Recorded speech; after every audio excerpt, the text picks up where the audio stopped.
Have you ever looked out over a gorgeous piece of real estate and just thought, once I close on this, it's 100% mine?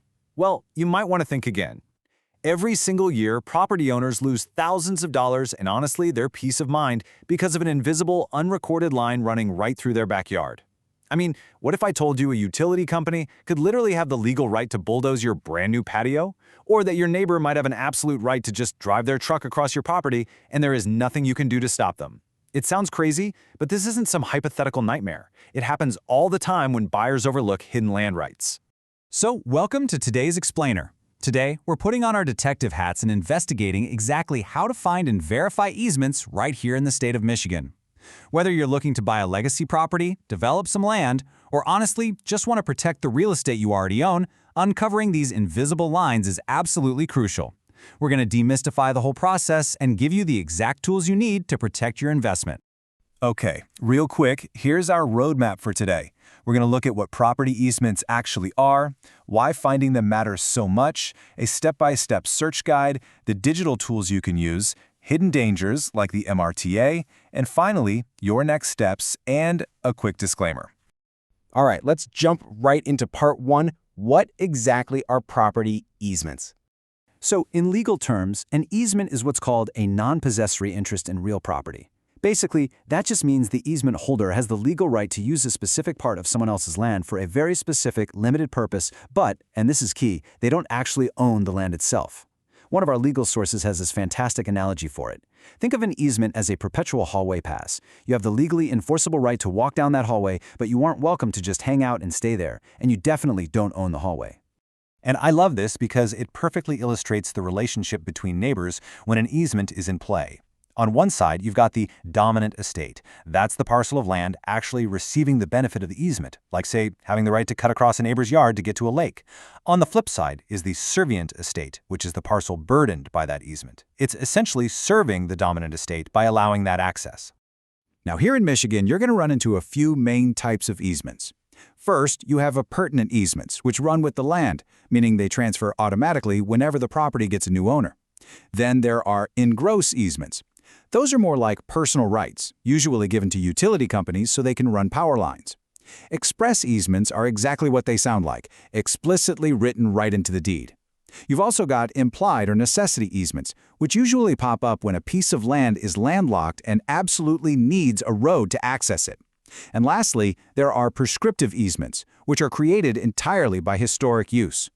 And speaking of historic use, in Michigan, 15 is kind of a magic and honestly, potentially dangerous number. See, if someone uses a portion of your land continuously, openly, and hostilely, which basically just means without your permission, for 15 years, they can legally claim one of those prescriptive easements. Yep, that means they permanently gain the legal right to keep using your land simply because you didn't stop them for a decade and a half. So it really highlights exactly why you've got to be vigilant. Moving on to Section 2. Let's talk about why finding these easements actually matters. Because look, the consequences of ignoring easements can be a total disaster. Unrecorded or just plain misunderstood easements can drastically tank your property's value and severely restrict what you can do on your own land.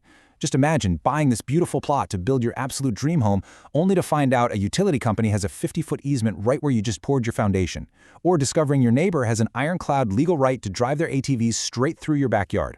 Ignoring this research almost always leads to incredibly costly legal disputes that can literally drag on for years. Okay, Section 3. Here is your step-by-step property search guide. If you're currently investigating a property, consider this your chronological battle plan. Step 1. Check the local city or township assessor's office to just confirm the basic ownership and tax status. Step 2. Head over to the County Register of Deeds. They're the official recording authority for all 83 counties in Michigan. You're going to want to dig through their grantor-grantee index for recorded deeds and land contracts. And Step 3. Order a professional title search. Because honestly, land contracts and older deeds can be a total maze to navigate. Having a professional abstractor review that chain of title is absolutely your best defense. And that's a crucial point. You really don't have to do this alone. And frankly, unless you're a real estate expert, you probably shouldn't. Professional title search companies offer all different levels of reports. For example, U.S. Title Records has a basic property detail for just $29, all the way up to $375 for a fully expanded search that really digs deep into those easements. Or there's Pro Title USA. offering residential ownership and encumbrance reports for around $96. When you think about it, it's a super small price to pay to avoid a massive real estate headache down the line. Now, if you are the DIY type and you want to do some of the sleuthing yourself, just be prepared for a bit of a patchwork system. Michigan has 83 counties, and their online access fees are all over the place. Wayne County, for instance, charges $6 for 15 minutes of document access. Oakland County has this really fantastic free property gateway map for general searches. But then you've got places like Kalamazoo and Cass counties that use a platform called Tapestry, which runs about $8.75 per search. So your investigative strategy is really going to depend on which county your property sits in. Let's slide into Section 4, Digital Tools and Resources. So, aside from slogging through the incredibly dense legal text of a deed, Visual Geographic Information Systems, or GIS, are going to be your best friend. The state of Michigan actually offers the Lara Axela Citizen Access Portal, which is a free database where you can pull up historic recorded subdivision plat maps. Then you have local platforms like Oakland County's Access Oakland or Wayne County's WC Compass, which are amazing because you can literally overlay property lines and rights-of-way directly onto aerial satellite imagery. Oh, and a quick pro tip, never forget you can just pick up the phone and call local utility companies directly. Ask them straight up if they hold any active, unmapped corridors across your target parcel. Next up is Section 5, Hidden Dangers and the MRTA. Okay, so this is a big one. One of the most powerful and specialized easements in the entire state falls under the Michigan Drain Code of 1956. This is a massive hidden danger for buyers. A county drain commissioner can actually establish a drainage easement on your property, which, by the way, might just look like a totally natural stream or a ditch to you. And it frequently gets entirely omitted from the recorded deed. Not only does the county have a permanent right-of-way to access your land to clear trees or excavate, but the commissioner can literally assess you, the landowner, thousands of dollars to pay for that maintenance work. And yes, that includes work done before you even bought the property. Then we have the Marketable Record Title Act, commonly known as MRTA. Basically, this law says that if a property restriction or an easement is over 40 years old, it can automatically extinguish, like just vanish completely, if it isn't properly preserved in the public record. It was originally passed way back in 1945, but the state amended it in 2018 to strictly require landowners to file formal preservation notices. Because so many people were completely unaware of this change, the state actually had to extend the deadlines to preserve these historic rights to September 2025 and September 2027, depending on the specific legislation. And guys, this is incredibly urgent, especially for families managing legacy properties with things like lakefront estates or private road access. Legal experts are actively warning that the old standard practice of just slapping subject to easements of record onto a new deed, that is no longer legally sufficient. If you rely on a 50-year-old easement to get to your favorite hunting cabin and you don't file a highly specific notice of claim before that deadline hits, your neighbor could legally block your access road forever. You absolutely cannot let your rights expire by default. Which brings us to our final section, number 6, next steps and our legal disclaimer. When you're finally closing on a property, your absolute last safeguard is your title insurance commitment. You need to carefully, and I mean carefully, review a section called Schedule B2.